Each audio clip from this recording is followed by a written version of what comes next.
Hi everyone, welcome back to my channel. I'm Tracy, and if you don't know me, I have a passion for upcycling clothing. For this week's video, I upcycled a corduroy blazer into a vintage looking corset, as you can see, and I'm completely in love with it. I have added cotton lace and some decorative velvet ribbon. I created a digital sewing pattern of this corset, and it's available in multiple sizes. It's available to purchase in my Etsy shop. I have linked it down below.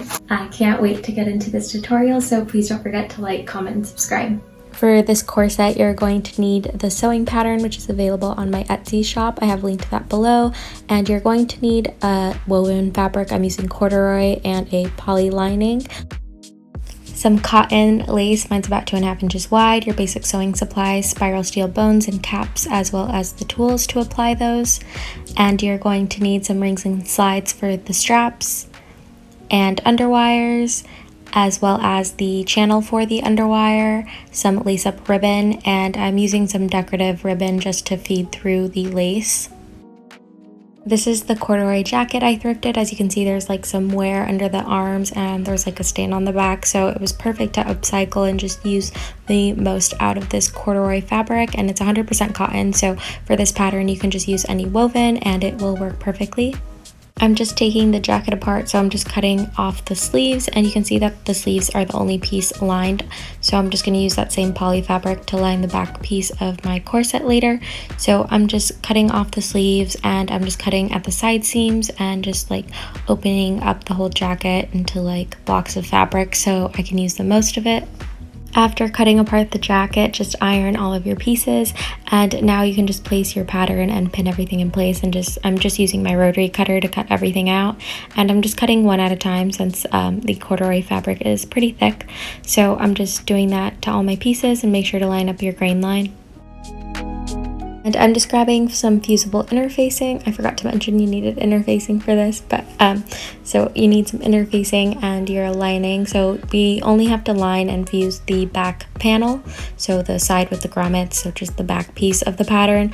And I'm just folding my fusible in half and just cutting it out. If you need an in-depth tutorial on how to apply fusible, I have one in one of my previous corset videos, so I will link that as well. And now we cut out our cups. So you have a top piece and a bottom piece of the cup, and the bottom piece I'm cutting out of corduroy and the top piece will be lace. So for the corduroy, you just want to cut your cup on the bias so you get the most stretch across the cup. And I'm just chalking that in so I know where the bias is, and then I take my ruler and just like draw a line because that's the most stretch on the corduroy.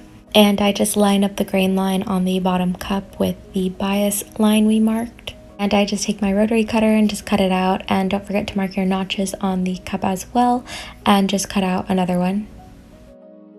And only one piece gets cut on the fold, which is the center front panel. So you're just going to mark a straight line on the grain line on your fabric, and then just fold that in half. And I like to just pin right along that fold, and then I just grab the pattern piece and just line it up and take my rotary cutter and cut it out. All that is left to cut out is the lace. The trim has a decorative ribbon weaving in and out, and I'm just removing it and I will replace it later. So for the top cup, you can see my lace is only like 2.5 inches wide, and I need it to be a little bit wider, so I have to like cut it at the same length as the pattern piece, but then I cut out another piece and just cut it in half so I can do like a hidden join with the rest of the lace so it covers the pattern piece.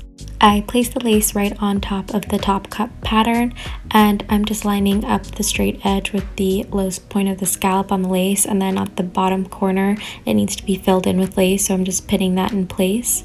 I repeat this to the other side, and then I just take this to the sewing machine, and with a zigzag stitch I just start stitching both of these pieces together to create the hidden join. Now the lace is wide enough so I can cut out the top cup, so I'm just lining up the straight edge with the low point of the scallop, and I'm just pinning it in place and using my rotary cutter to cut it out, and then I'm finding the mirror image on the other piece and just cutting it out. And that's what the cup is going to look like. So lace on top and the woven fabric at the bottom of the cup. And you can also just not do cups and have like a short underbust corset if you prefer that.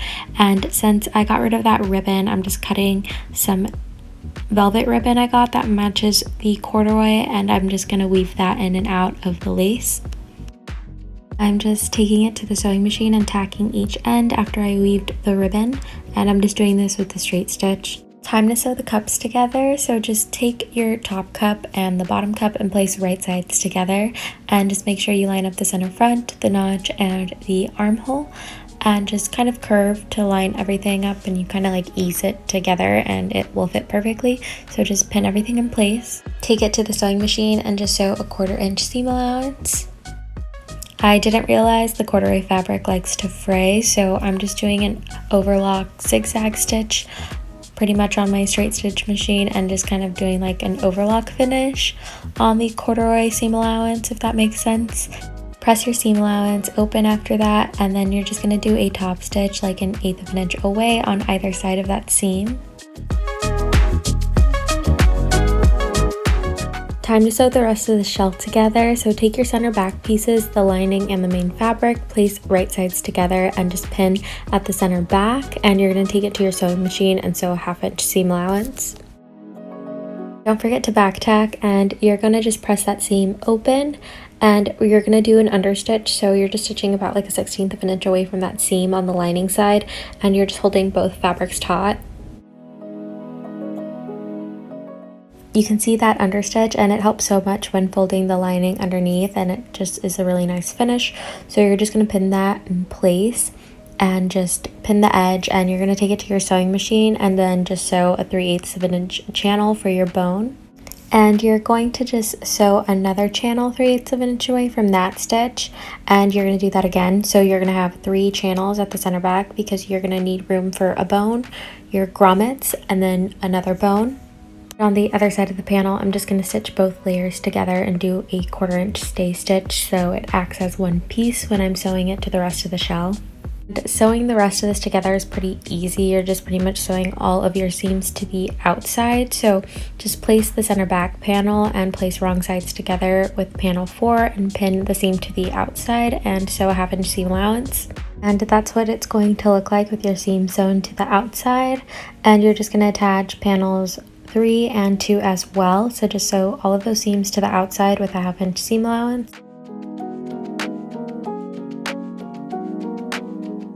The shell is pretty much all sewn, so you just have to attach it to panel 1 now, and you're just going to place wrong sides together and sew the seams to the outside again. And I'm just going to overlock all of these seams so it's a clean finish because this fabric really likes to fray. So I'm just taking it to the overlock machine and I'm just overlocking. I'm not trimming anything away because I want to keep the 1/2 inch seam allowance. I want decorative bone channels, so I'm just taking about like 30 inches of this lace, and I remove that center ribbon and I'm just cutting it in half. I overlock each edge so it's a clean finish and it's a nice trim. And I just love the look of this with the lace on top of the channel. It looks so vintage, and you can also just like not do lace if you want and just stitch that down and have like exposed stitching if that's what you want, or you can trim down the seam allowance and do like decorative ribbon like I've done on my other corsets. So what you're going to do to apply the lace is just pin it to the seam allowance itself first, so you're just sewing the lace to the seam allowance only. I place the lace about 1/8 of an inch away from the seam allowance, and then I'm just sewing a 1/4 inch seam allowance so I get like the very edge of that trim, if that makes sense. So I'm just sewing that all the way down. You can see that the trim is only attached to the seam allowance, and now you're just going to fold it over to the other side, and you're just going to top stitch it down and create that bone channel for the bone. You're sewing 3/8 of an inch away from the original seam, so it's catching that seam allowance and the lace. Before we can sew the cups in, you're going to just overlock that center gore and just fold it under a 1/4 inch to clean finish that. Just top stitch it in place. And now we're ready to put in the cups. On the cups, just make sure you have marked that notch indicating where the armhole starts. So on the top cup you'll see that notch there, and just mark that, and that's where you will start pinning the cup from the underarm all the way to the center front. Place right sides together and just pin at the armhole, and I like to pin the center front down first too, just so I can like ease the rest of the cup in together. So I kind of like grab it and just like kind of curve it with my hand, if that makes sense, to pin it in place. I take it to the sewing machine and just sew a 1/4 inch all the way around. And don't forget to back tack, and then I just take it to my overlock machine and just overlock the seam so it is nice and finished on the inside. And you just repeat that to the other cup and you have a perfectly sewn shell. And now we can do the underwire channel, and you're just going to cut your underwire to the length I've indicated on your size chart depending on what your cup size is. So just cut those two pieces out and then you can just pin them and baste them in place. If you need an in-depth tutorial on how to apply underwire channel, I have linked one of my corset videos in which I just show you like very in-depth on how to like put this in and just baste it in place. And now I'm just doing like the top stitch on either side of this underwire, so about a 1/4 inch away, so I have enough room for the underwire itself. I remove the basting stitches and I repeat this to the other side. And I just grabbed some underwires, and I'm size 34B, so that's the underwire I'm using. You can also just take them off an old bra you have and you just don't use. It's a great way to repurpose an underwire. And the colored side of the underwire is my center front. It could be different on yours, but just make sure the shorter side is going into the center front and you don't have it in backwards, so you're just literally just sticking it right into that channel, and there you go, you have cups. At the center front of the core, do a zigzag stitch to stitch the underwires closed. I didn't have any more lace or else I would have finished it at the armholes with lace, but I just decided to overlock them, and I just used the velvet ribbon and just stitched that right on top with a straight stitch.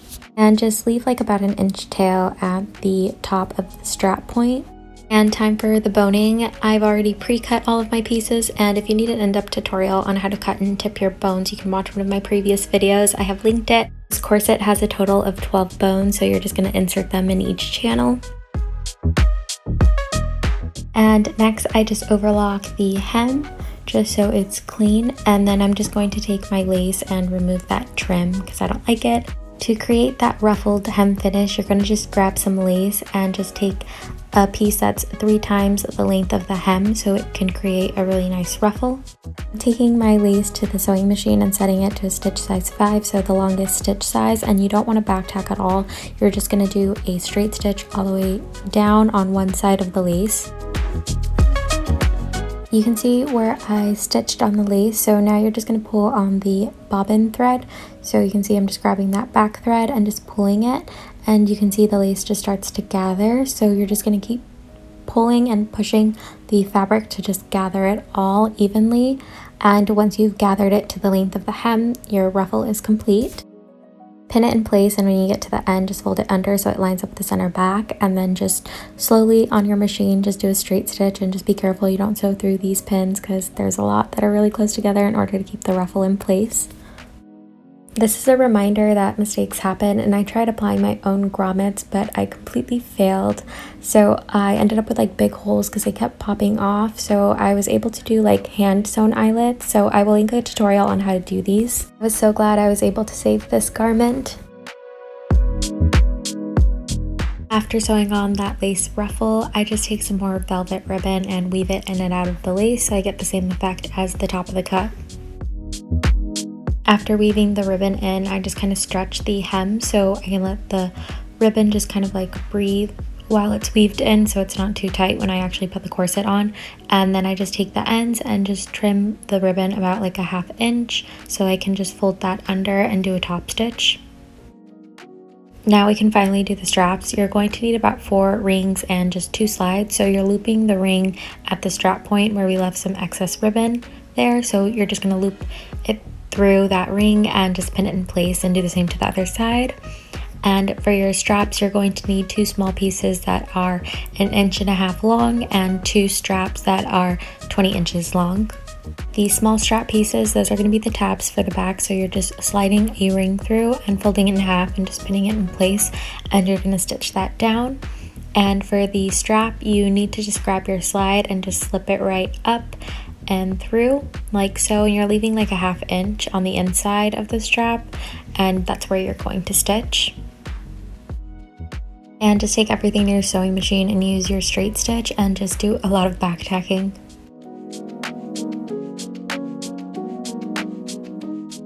And now we can assemble the strap. So you're going to take that tab with the ring and then just loop the bottom of the strap through first, and then go with the strap and like slide it through the slide up and down, if that makes sense. And then you're just going to pull it all the way up and you have an adjustable strap. And now with like the top part of the strap, you're going to just loop it over the ring at the strap point and then stitch it down. And you're taking the back tab and just placing it about 3 inches away from the center back and just pin that in place, and you're going to do a zigzag stitch to tack that down. Finally, the last step, you're just going to take your ribbon and just lace your corset. If you need an in-depth tutorial on how to lace a corset, I will link one.